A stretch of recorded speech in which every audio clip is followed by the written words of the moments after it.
Oh, you just can't get rid of the Smurfs, can you? No matter what you do, they seem to just keep appearing. And this time, it's going to be Complete Soup. After the appearance of Undone Soup on the leaderboards, Complete Soup now making his own show up and showing up in style.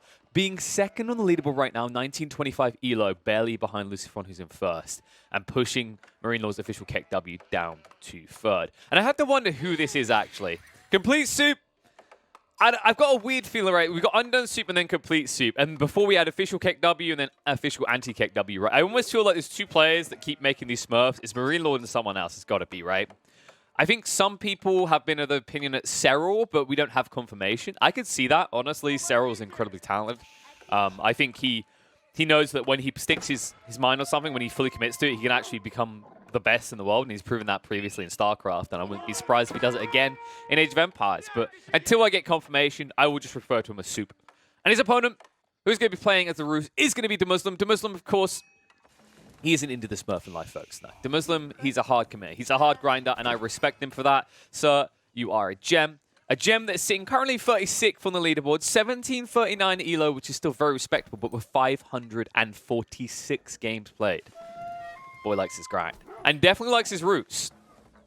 I feel like most of the games we've been seeing out of DeMuslim at the moment are him playing on the Roos. And remember, folks, this is after the patch, so Horse Archer is still very dominant. Springle is now not a counter to Horse Archers. Springle's not part of the composition for Horse Archers.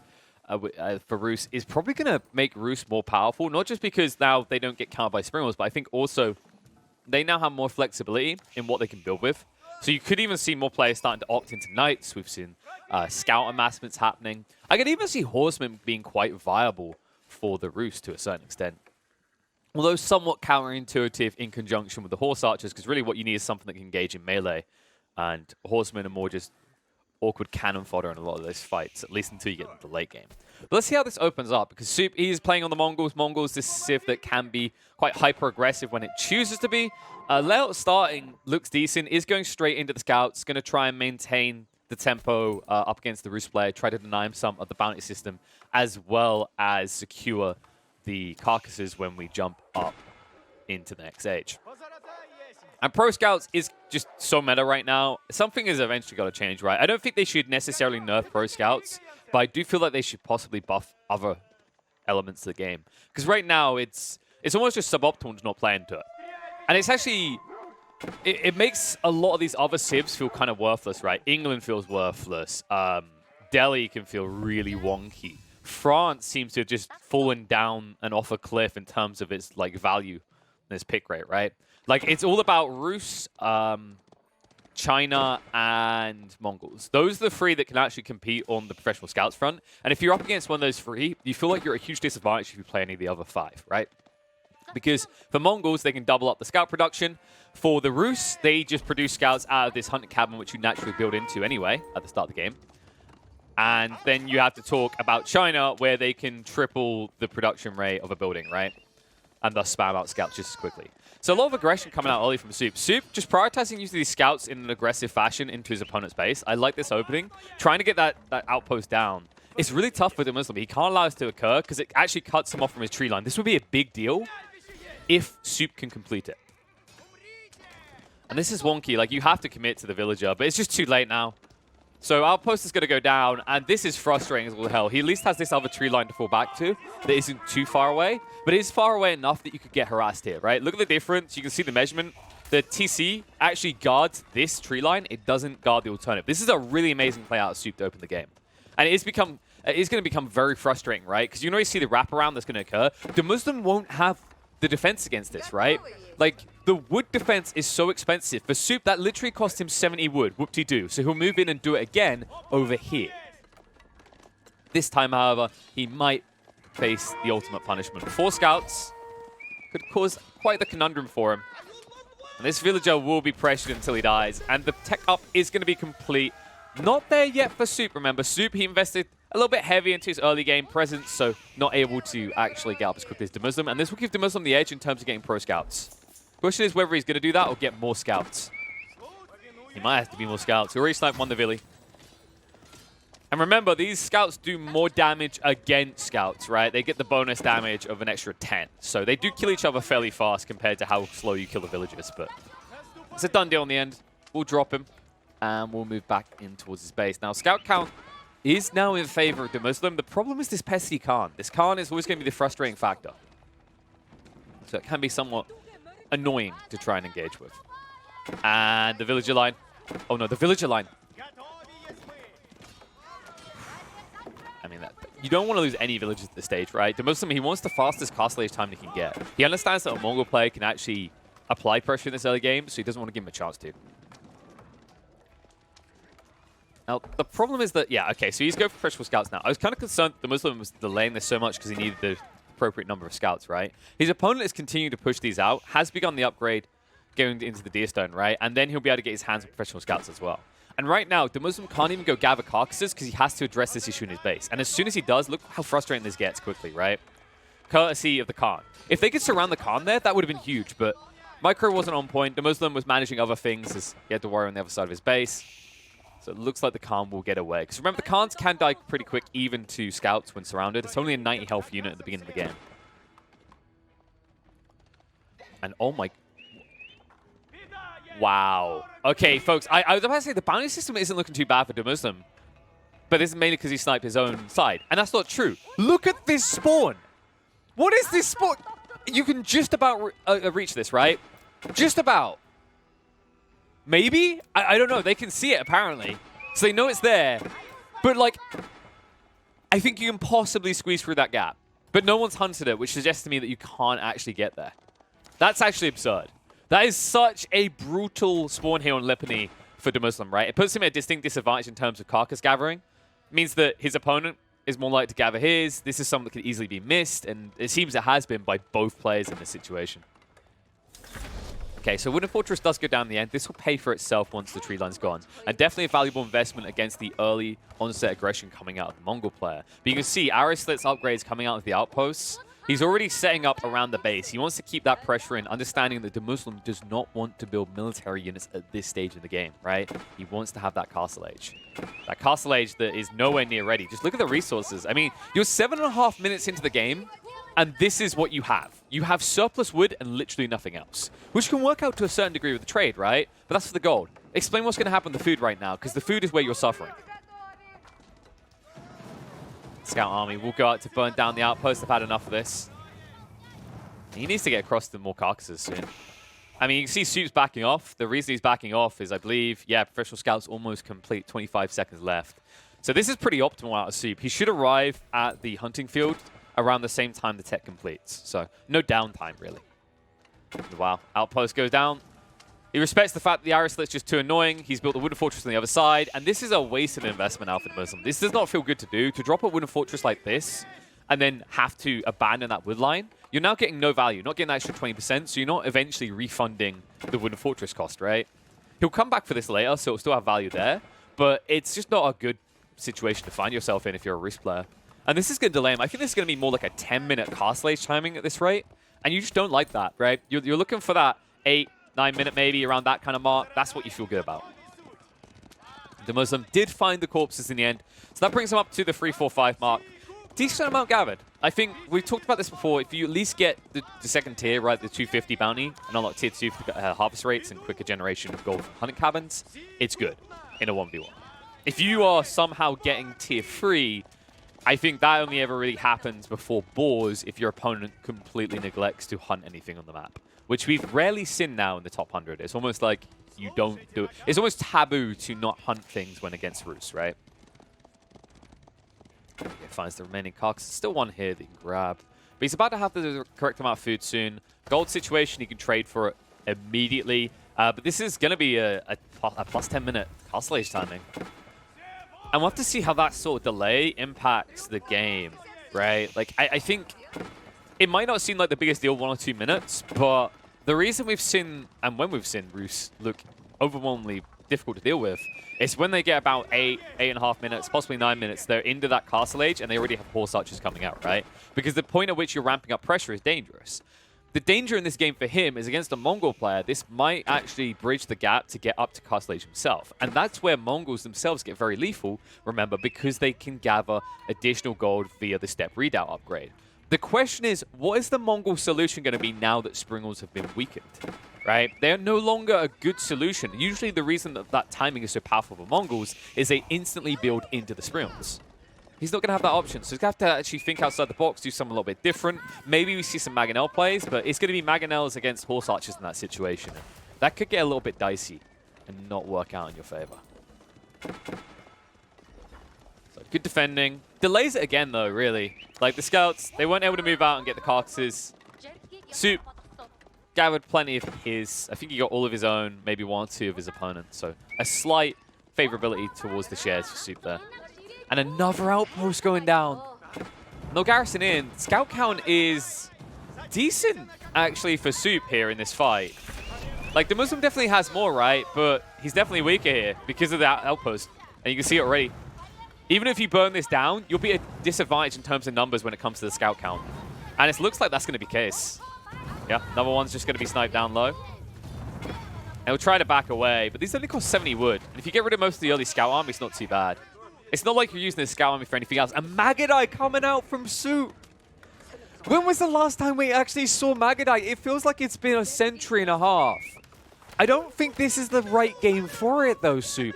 Magadai against Horse Archers is not good. Remember, Magadai, they have the 3.5 tower range. The Horse Archers are up at the 4.5. And they do more damage. And they cost less, right? And while you can fire on the go, unless you have more horsemen, basically in this case more Magadai rather than Horse Archers, you are going to lose every engagement. So I'm not a big fan of this, especially with Wooden Fortresses already being down. Like, what is your presence? What do you actually do here as the Magadai? You just die. You can see it. Like, you have to run away from the Horse Archers, and that's going to kind of be the permanent state of the game for them. So, bit of a weird choice by Soup. I could have respected the Magadai at an earlier point. I just think it's way too delayed at this stage. And instead of just teching up quicker, you slowed yourself down by an extra 20, 30 seconds, right, with this hefty investment of food and gold. He probably double produced them, I know, but maybe this is the value he's looking for. Actually, this is kind of smart. I like it from this concept. So maybe the Magadai will actually just intend to be a counter to the Warrior Monks, which isn't bad, right? Because Mongols, remember, Mongols can't do what other civs do, which is, oh, I'm up against Rus. I'm actually going to wall in the relics. You don't have that option. You can only build outposts as defenses as the Mongols. So the concept of a squad of Magadai to snipe out the monks is actually very effective. And it will pay for itself quickly considering these monks, remember, they cost 100 gold and 20 food each. And they take ages to produce at 45 seconds out of the Abbey of the Trinity. So another one gets popped. Soup. Eco is slightly ahead of the Muslim right now. Remember, of course, you have that efficiency coming out from the Wooden Fortress as well as the Golden Gate. But vice versa, with the step redoubt now being complete, this puts Soup up like, I want to say, I mean, it depends on how many people he has on gold, but let's say it puts him up 5 workers on average, right? I think that's a fair assessment. You know, he'll probably have 10 people working gold soon, and it's essentially like having an extra 5 workers. As every time you drop off the step redoubt, it's an extra 50% gold gained. So now Muslim needs to find a way to pressure. He's kind of let his opponent get up to castle without being able to apply pressure, right? Because he had to address what was happening on his side of the map. But he has a decent amount of horse archers, and he has a way in. The question is, what can he do with it, and will it be quick enough? Because we see the stables being dropped, and it's going to be Lancers coming out from Soup. A surprising choice, folks. Remember, he could have actually upgraded the Horsemen, and then the Horsemen are able to run down the Horse Archers. In fact, we've seen Horsemen used to great effect against Rus players. In fact, we've seen it used against this specific Rus player, the Muslim. Fell at the hands of a Chinese player spamming out the Horsemen in the other game. Transition to Zhugnu later, but the critical detail was how effective these horsemen were with their superior movement speed. And even more so when you're actually playing as the Mongols, remember, due to the Deerstone. Now, the Deerstone does mean the Lancers can actually be quick enough to outpace the Horse Archers. But the problem is if you get in a prolonged engagement, right, if you're out of base for too long, then you're never catching these Horse Archers. And I think that's why I would have probably preferred Horsemen. Or at least maybe like quality and quantity, right, where one of these is producing Lancers, 2 of them is producing Horsemen. Or, you know, 1 producing Horsemen, 2 producing Lancers. We'll see how it works out for Soup, though. I mean, his opponent isn't going to build spears, right? How often do we see Rus players build racks right now? And if they build racks, is it really ever about spears? No, it's about those man-at-arms. So Soup getting pinched in the corner. Already built 2 lances, kind of revealing his hand. I wonder if we see any transition. I'm kind of hoping we see transition out of Muslim, but I'm not expecting a transition, right? These Roost players have a tendency to just double down on the 1 unit type, and it's usually the bane of their existence or the meanings behind their success. Just have to see which is going to be. And there you go. There's the weakness of Lancers, right? You can't even run away quick. You're tanky, yes, but when Horse Archers are in this number, you need to actually be able to break their lines quickly. And that's why I really want to see the Horsemen. But no, it's just trip stable, Lancers all the time. Now, of course, I guess from Soup's perspective, maybe the efficiency value is like he's thinking, okay, you know, these are twice as tanky as Horsemen, and I have gold surplus, but I don't necessarily have the same food surplus. So for him, that's where the value is in doing this, is it allows him to ensure that he is always getting, you know, the units churned out, and he's getting that quality because he can afford it. And as a result, it's more like, you know, oh, one of these Lancers is worth 2 Horsemen, and I can't afford the food. I think in the coming minutes, he should set up a situation where he can. You can see him building more pastures now. I think it's very important to hit that switch over. But it looks like he's going archery rangers. So Lancers probably backed up by just your normie archers. Or is it? Oh, no, he's actually going. He's full on the Magadai. This is actually really interesting the more this plays out. Because a lot of these Mongol players, before now, the optimal strategy has always been to go straight into siege engineering, right? And build roads in the field. But now with the meta changing, they have to change as well. And the concept of Magadai as a bounce back later on the game is a pretty cool one when you think about it, right? When you get your hands on the upgrades to make them into the veteran Magadai, as well as this, the CR bow limbs, which increases their range damage by 1, they actually do begin to compete with the Roost Horse Archers. Keep in mind, though, that they are still more expensive. Now, the cool concept, though, is the moment your opponent has to run away, you do have a distinct advantage. Surprising early investment at the Prayer 10. I'm wondering what, like, his full process was just to take away whatever relics he can, right? Which is cool. But it's too late to really have a massive impact, in my opinion. You can really see the free being gathered by the Roost player here. And looks like an engagement. Horse Archers getting in range for the Lancers to chase them down. Remember, they got the Deerstone buffs, so they're able to stay on top of them here. And Demuslim could lose a decent amount of his troops here. Decent micro to get rid of the Lancers 1 by 1. Count is down to 28. He definitely has the numbers in his favor. And with the scouts blocking the way, he can easily snipe out the Lancers 1 by 1. And remember, every second you get delayed here is another second that the Deerstone buff is running out. Yamaning is coming to an end, so he's going to have to back up. Not a bad trade. Could have been better for him, though.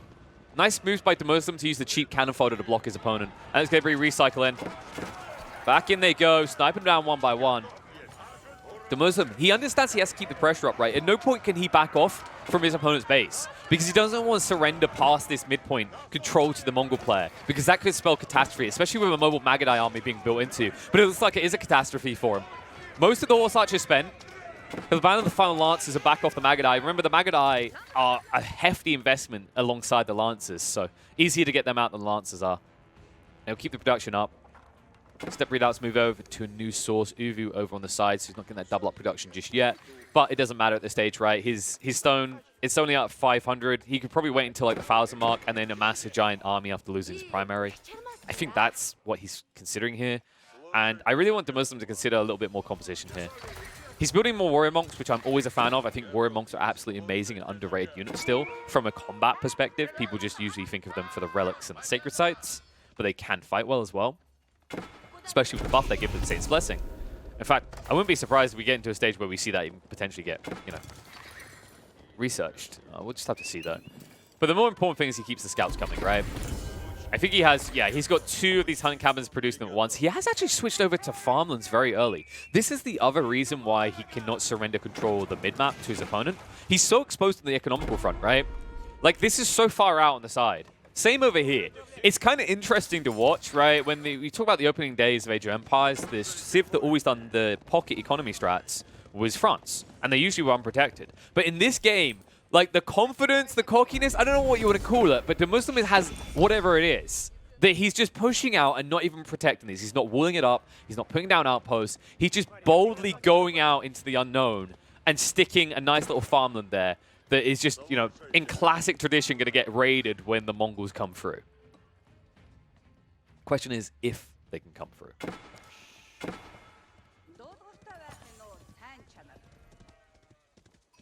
This is a slow build up for Soup, right? Like, you have to remember, these lances take 35 seconds. Meanwhile, on the other side, it's 22 seconds for the horse archers and 4 of these archery rangers producing them. And remember, as we said, the Uvu's over here, so there's no double production right now for Soup.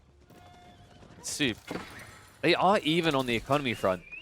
And this is where this gets dangerous, right? Because the Muslim didn't go double TC, trip TC, or any of that sort of shenanigans, right? He's in a situation where if any of these pockets ever get sniped, it's actually going to be a huge hit to his economy. And it needs to be, because right now, the Muslim, like, the reason he's kind of ahead in some regards is the classic adage of I play Rus, I don't mind gold, right? All of his income, although it's half of the Mongols, is coming from the relics, right? And the passive generation hunting cabins. And he doesn't need gold right now either. Outside of researchers, he's not building a type of unit that requires it outside of the monks, right? Which is a very slow treacle. So this, usually what this does in the game, by the way, is this allows the Rus player to very naturally but gradually tech up into Imperial. And Imperial is a very scary point in this game for the Mongol player, because although we talked about how amazing this Magadai can be around the castle age, if tech correctly and used correctly, the thing that's scary about Rus is once you get your horse archers into the imp age, not only are they going to be beastie with these elite statuses, but you can see the amount of precision that will give them the extra 2 range will ensure that Soup will lose a lot of troops before he even engages in a fight to begin with. And here comes the fight. 26 scouts. And it's almost like they're just welcoming into their base. No defenses here. Soup out of position, trying to move across now. And here we go. Main fight. They're skirting each other. The stone advantage is with Soup, though, so the Muslim, if he's going to back away, he needs to really think this one out. He will get away with it for the moment. His opponent's just too weak, and you can see it, right? Soup doesn't have the numbers. At the same time, the Muslim doesn't have the speed. That's kind of this back-and-forth teeter in this game of cat and mouse, is that for the Muslim, if he's fighting his opponent on his home base, he's almost always going to have the movement speed benefit, right? And that makes it very difficult to close rank and kill. And it makes it very easy to just casually lose scouts and such, you know, as you try to find that fight. 1, 2 troops around the back. The Muslim, I think he lost... No, he didn't lose a single villager there. So far in the last several minutes, just Soup losing those 2 villagers that hurt him. And you can already see now the upgrades coming out, right? The Smrills, the arrow slits.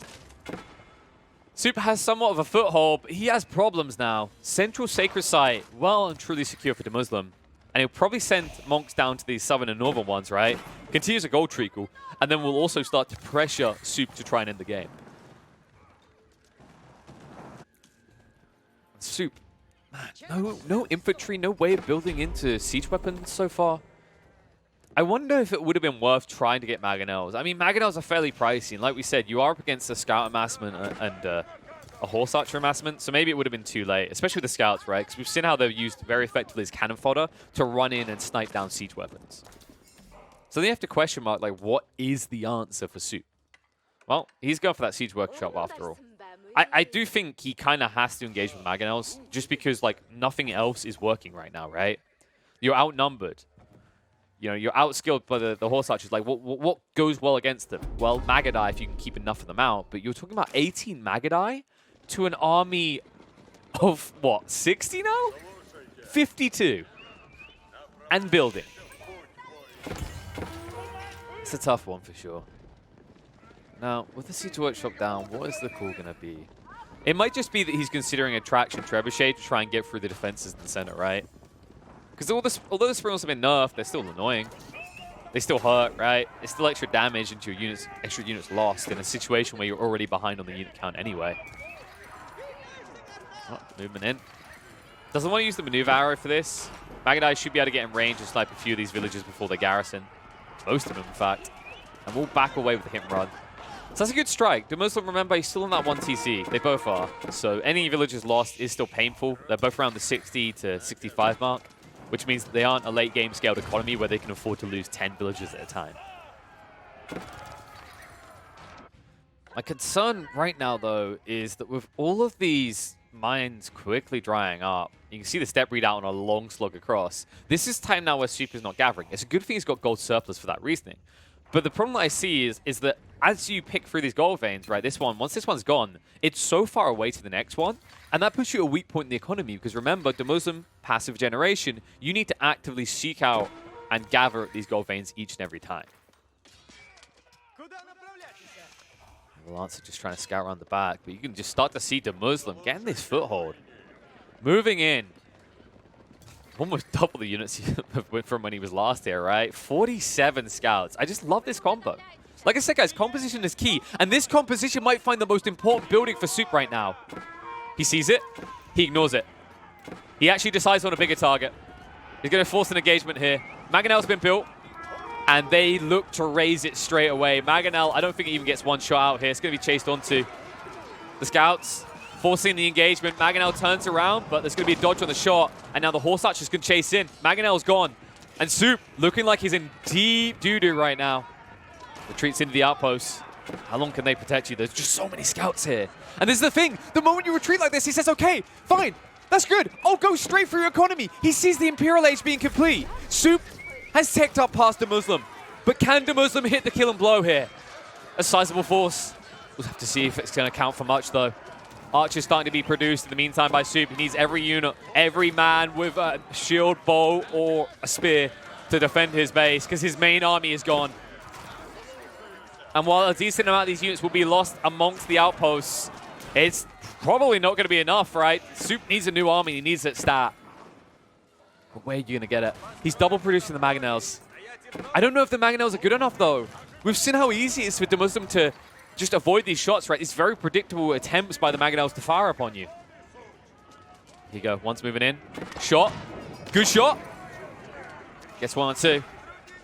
Meanwhile, Archers on the side trying to stop the wooden fortresses from going up. But the Muslim, despite the fact he no longer has scouts, is keeping the pressure on inside Soup's base. And Soup, he has got to be counting his lucky stripes this never got spotted. Or rather, that it didn't get engaged with, right? Because the Muslim did see this. Or at least he had scouting vision on it. But he didn't choose to attack the step redoubt, despite the fact that that would have completely spent Soup's entire economy. And now the Mangonels. Good shots. Good damage. Wow. I mean, the Muslim, before this, he was really on point with dodging out the shots, but clearly he was looking elsewhere. He just clicked to move on by. Loses several of these Horse Archers, as well as a sizable chunk of the health of the remaining ones. And that's a scary situation. That might force him to back off. He has got these scouts back on the front line and the monks healing, but without the Horse Archers, it's a little bit of a fragile state to find yourself in. Yeah, Mangonels just continue to chase them away. Remember, these units have 8 range resistance, so they don't instantly die to this many Horse Archers. It takes 1 or 2 salvos. The Muslim still having full control of this map right now. But the Muslim has an issue. He hasn't teched up. He has an army he needs to replace, so it's going to be slower on it. The question is, what can Soup do with this advantage, right? He could go for the qualitative factor of Elite Lancers, and it looks like that is the way he's going. The question is whether Elite Lancers is going to make that much of a difference compared to the last fight. I'm curious to see. Mangonels, in the meantime, try and snipe out these wooden fortresses. But remember, there are Imperial stationed inside. As you can see, they're slowly killing the Mangonels, so to back them up. Can easily repair them, though, so not the end of the world. Just so many static defense from the Muslim. I love this creeping approach to his game style, right? Understood the center of the map was most crucial, and then just expanded wooden fortresses to give him influence in the area. And more importantly, prevent his opponent from having influence, right? Because you don't want him giving that yam speed buff all over the place, courtesy of how it buffs up the cavalry, right? So really important denial of area coming out from the Muslim. I think we talk about things like scouting a lot, you know, composition, but usually we don't necessarily talk as much about aerial denial. It's almost like an unspoken factor of RTSs, right? When you drop a keep somewhere, when you wall off an area. But this zonal denial in the center not only means that it's frustrating for Soup to move through and frustrating for him to fight into, but it also means that the Muslim can afford to lose fights without losing much ground, right? Because Soup, if he wants to go for your base, has to wrap around far wide, and by that time, you can easily be running across the center of the map again. Instead, this time he's running for the gold expansion line. Outpost to be garrisoned, but so many scouts here. 33 now. And these outposts will not last long. The step redoubt, remember, it moves so slow that he can't even retreat it. And look at the gold situation for Soup right now. He's in the middle of rebuilding an army still. He's trying to replace it with archers this time around. But it's going to leave him very vulnerable. So step redoubt trying to move away. And it looks like he's kind of content to let it. He'll try to chase onto it now. You just need to be a little bit careful. It's not even worth chasing onto it, right? If you're the Muslim, the smart move is saying it's in his base, it's not doing anything. Soup really feels like he cannot do much in this game either. You can see he's just slowly losing the deer stone at the front of his base as well. and it is going to be the Bombards. The Bombards, a great solution to dealing with these wooden fortresses now. My concern is there's just so many scouts, right? The cool thing is actually you can bait with the Bombards and the Mangonels can spam down the scouts, right? Because the damage is fairly substantial up against those scouts. It's going to be, so how much is it? It's 36 damage, 3 of them shooting. That's actually, if they hit full mass, I think that's going to put the scouts on like, what, 5, 6 HP? They're almost going to be dead. In fact, usually scouts would be dead. The reason they weren't in this situation is courtesy of the unique roost tech that gives cavalry an extra 20 health. Really making the difference here. So nice identification by Muslim there. Like, if you want a cannon fodder unit, it's already efficient at the cost of 60 food, right? With 110 health. An extra 20%, totally worth it, because you want that for your horse archers anyway. And the Muslim, any signs of a tech up? Yes, high armory going down. And an amassment of siege workshops. So, understands that he needs to try and close this game out. He's got his opponent by the balls. It's just time to squeeze. We'll start to lose these wooden fortresses. Important he doesn't forfeit too many of these, remember. And the double pinch. This might catch his opponent off guard, if done correctly. Chasing in now. Lance has cut him off, though. Trying to wrap around them. Decent splash coming out. Mangonel's in full retreat. He's up to 5 of them now. These unarmored units, they could easily die fast, but the scouts are just chasing in deeper. The Bombards have to stand their ground as well. And everything, all these siege weapons to be sniped, surrounded on all sides. It seems like the Muslim has finally done it. The power of the Rus cavalry is too damn strong. And the moment the Imperial Age is complete, that might just signal it to Soup that this is done and dusted. No way to come back into this. The horse archers reign supreme. If you thought they were broken before, just add a contingent of scouts to the mix, and your opponents are going to be running for the high hills in no time.